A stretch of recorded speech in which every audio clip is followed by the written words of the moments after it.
Az emberi testet 60%-ban víz alkotja. A földbolygó felszínének 70%-át borítja víz. Akárhonnan is nézzük, a víz az életünk alapvető fontosságú része és feltétele. Nagy szerencse, hogy napjainkban Magyarországon nagyon jó minőségben, szinte korlátlanul és szinte ingyen rendelkezésünkre áll. Csak ki kell nyitni a csapot, és kb. 30-40 filléres literenkénti áron jön belőle. Vagy megvehetjük a boltban, környezetszennyező műanyagba csomagolva. A legolcsóbbakat a csapvíz árának 300-szorosáért, a menő márkákat pedig még ehhez képest is 15-20-szoros áron. Miközben pontosan ugyanazt kapjuk. H2O-t. Vagy mégsem. Miben különbözik a csapvíz és a palackozott ásványvíz? A Telexikon mai adásában ezt a kérdést járjuk körül. Magyarországon a 90-es évek elején az egyfőre eső ásványvízfogyasztás nagyjából évi 5 liter volt, az azóta eltelt 30 évben pedig 120 liter fölé emelkedett. Ennek több mint a fele szénsavmentes víz. A magyarok ma közel annyi palackozott vizet fogyasztanak, mint szénsavas üdítőt, gyümölcslevet és jegesteát összesen. Ezzel európai szinten is eléggé a topon vagyunk, nálunk sokkal több palackozott vizet csak az olaszok és a németek isznak. Érdekes módon a legkevesebbet a gazdag észak-európai országokban vásárolják. A svédek, finnek, dánok, hollandok megelégszenek a magyar átlagfogyasztás 5-ével. De mi is gazdagabbak lennénk, ha csapvizet választanánk. Magyarországon évi több 100 milliárd forintot költünk palackozott vízre, miközben 100 millió PET palacknyi hulladékot termelünk. Akár a csapból, akár egy műanyag palackból kerül a poharunkba, a víz 99,99%-ban ugyanazt tartalmazza. Vizet. Plusz, ahogy az ásványvizek csomagolása is mutatja, literenként pár 100 mg oldott ásványi anyagot. Ez adja a víz ízét. Ez egyébként nem csak az ásványvizekre jellemző, a csapvíz esetében is különféle lehet attól függően, hogy az ország melyik területén milyen kútból, milyen víznyerőhelyről származik. A víz ásványi anyag tartalma adja a víz frissességét, üdítő hatását és az ízét is. Ha valaki próbált már desztillált vizet inni, tapasztalhatta, hogy az emberi szervezet nem a színtiszta, hanem a természetes, ásványi sókat tartalmazó vízre van berendezkedve. Összességében azzal nagyjából minden szakértő egyetért, hogy az élettani hatást tekintve a csapvíz és a szénsavmentes palackozott vizek között nincs érdemi különbség. Vagyis nem mondhatjuk azt, hogy a palackozott víz egészségesebb lenne a csapvíznél. Ezt amúgy maguk az ásványvizes cégek sem mondják, ők általában azzal érvelnek, hogy az ő vízük a vezetékessel ellentétben természetes, vagyis nem kellett semmivel kezelni, bármit hozzáadni, fertőtleníteni. Ami így is van, és az íz mellett akár ez is lehet egy indok a vásárlásra. Az már egy másik kérdés, hogy a műanyag palack, amibe töltik, mennyire természetes és környezetbarát. Na és mi a helyzet a kemény vízzel? Magyarországon többnyire kemények a vizek. Magyarországon kemény a víz, ez több évtizednyi mosószer reklám verte bele mindenki fejébe. A víz keménysége vagy lágysága azt mutatja, hogy mennyi kalcium és magnézium só van oldva benne. Ha sok, az hosszú távon vízkő formájában köszön vissza a mosógépben vagy a vízforraló fűtőszálán. Az emberi szervezetre azonban a kemény víznek nincsen bizonyított negatív hatása, sőt még hasznos is az ebből származó plusz magnézium és kalcium bevitel. De akkor mi is indokolja a több százszoros árkülönbséget a csapvíz és a palackozott között? Mi kerül egy üveg vízen akár 1000 forintba? Először is maga a gyártás. A vizet fel kell hozni a föld alól, szűrni, palackokba tölteni, csomagolni.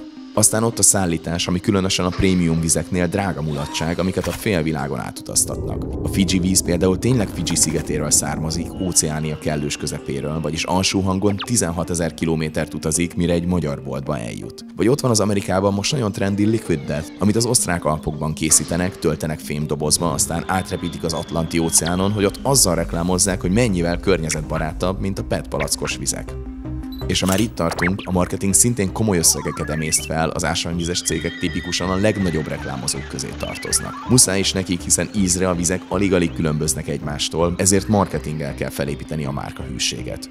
Végül a csapvízzel ellentétben a palackozott vizet a boltban vesszük, ami azt jelenti, hogy végigmegy a teljes kereskedelmi láncon, és mindenki ráteszi a maga árrését. Kisker, nagyker, forgalmazó, importőr, gyártó, plusz ízlés szerint lehet rajta vám, és persze a végén még az állam is ráteszi az áfát. De hogy lehet az, hogy a sok százszoros árkülönbség ellenére az emberek imádják a műanyagba csomagolt vizet? Nos, a palackozott víz divatba hozása a marketing történelmének egyik legnagyobb, tankönyvekbe illő sikersztoria. Amerikában a 70-es évek elején az egy főre eső átlagos fogyasztás évi 4-5 liter volt. Ez 30 év alatt nagyjából a 20-szorosára nőtt, és az ezredforduló óta még ehhez képest is megduplázódott. Ehhez tényleg igazi marketinges varázslat kellett. Bemutatjuk a mágust. Ő Bruce Nevins, aki a 70-es években rávette Amerikát, hogy palackozott vizet igyon. Nevins a West Pointon, Amerika leghíresebb katonai akadémiáján végzett. 4 évet szolgált a seregben, ebből egyet Dél-Kelet-Ázsiában a zöldsapkások különleges alakulatában. Innen kacskaringós út vezetett a Stanford Elit Egyetemen át a marketing világába, egyenesen a Levi's Farmer gyárig, ahol rögtön bankot robbantott. Bevitte a Farmer márkát a kelet-ázsiai piacra, a cég nemzetközi eladásait pedig pár év alatt $10 millió 400 millióra húzta fel. Innen igazolta le 1977-ben a Perrier, ami akkor Franciaországban már menő ásványvízmárkának számított, és éppen Amerikában akart terjeszkedni, ahol a snob éttermeken kívül igazából senki sem ismerte. Nevins be is durrantotta a vízmarketinget egy $5 millió reklámkampánnyal, ami akkoriban rettentő soknak számított. TV, rádió, színes magazinok, mindenhonnan az ömlött az amerikaiakra, hogy a kor összes nagy sztárja Perrier vizet iszik a jellegzetes formájú zöld üvegből. A vízivás elképesztő módon betalált a 70-es évek Amerikájának New Age-es, ébredező egészségtudatos, vissza a természethez jelszavú ellenkultúrájában, és igazi önkifejező szimbólumá vált a háború után született korosztály számára. A Perrier óriási divat lett, és a nyomában gombamód szaporodni kezdtek az ásványvízmárkák, míg végül jöttek a nagy multicégek, és mindenkit kiszorítottak vagy felvásároltak. A palackozott vizek világpiacán a legnagyobb játékosok ma ugyanazok az óriás vállalatok, amelyek a saját konkurenciájukat, vagyis az üdítőitalok piacát is uralják. A Danone, a Coca-Cola, a Pepsi, a Nestlé és társaik.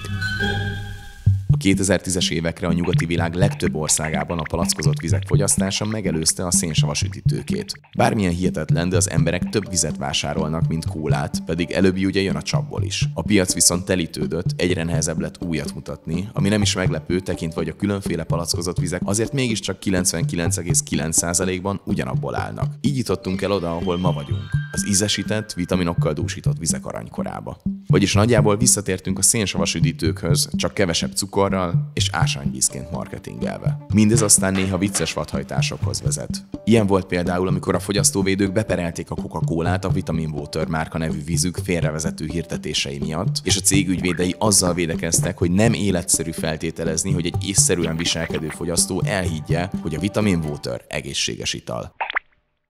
Akkor most a palackozott víz maga az eredendő bűn, és szégyeljem magam, ha valaha vettem egy üveggel. A helyzet azért nem ennyire fekete-fehér. Egy csomó érvényes indok lehet arra, ha valaki a csapvíz helyett az ásványvizet választja, kezdve rögtön azzal, hogy jobban ízlik neki. Vagy hogy jobban szereti a szénsavas vizet, mint a szénsavmentes csapvizet. Vagy éppen szüksége van a szervezetének olyan ásványi anyagra, amiből a palackozott vízben több van. De olyan élethelyzet is előfordulhat, amikor éppen, hogy az ásványi anyagokban szegényebb víz a jó. Például nagy vízveszteséggel járó, meleg munkahelyeken ezért adnak alacsony ásványi anyagtartalmú ásványvizet védőitalként csapvíz helyett. És ne felejtsük el, hogy a világ szerencsétlenebb sorsú részein sokszor nincs is nagyon más választása az embereknek, mint a palackozott víz, mert vagy nincs vezetékes, vagy rossz minőségű, szennyezett. Ha legközelebb ásványvizet vesz, gondoljon egy pillanatra azokra, akiknek ez nem egy kényelmi vagy ízlésbeli választás, hanem a tiszta vízhez jutás egyetlen útja.